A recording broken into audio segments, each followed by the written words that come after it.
With Election Day less than a week away, the Cole County Clerk's Office started training nearly 150 poll workers today. The Secretary of State, Jason Kander, also says there will be a task force made up of several state leaders working to prevent voter fraud. ABC 17's Ashley Strohmeyer was at the poll workers meeting where she spoke to the clerk on how to spot voter fraud. She joins us in our Jefferson City newsroom. And Ashley, they tell you the electronic polling system helps prevent voter fraud?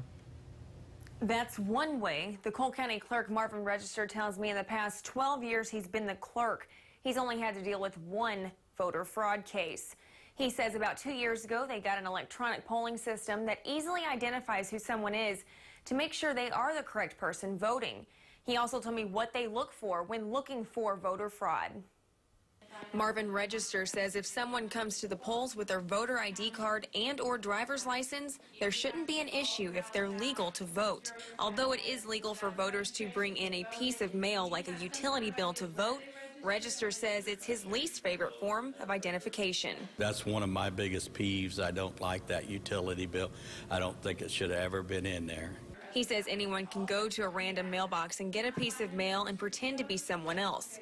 Register says they check with the Social Security Department, the License Bureau, and check for birth dates before Election Day. If those don't come up, or if it comes up, maybe you're wondering, let's look at this, you know, a little deeper, and that's what you look for. He tells me if a poll worker has any issues on Election Day, they're told to call the clerk's office or him personally for help. Also today, the Secretary of State discussed his statewide task force. Kander says it was set up to respond to voting violations during election. In the Jefferson City newsroom, Ashley Strohmeyer, ABC 17 News. And thank you, Ashley. The 12 members on that task force, they include FBI agents, prosecuting attorneys, and county clerks from all around the state.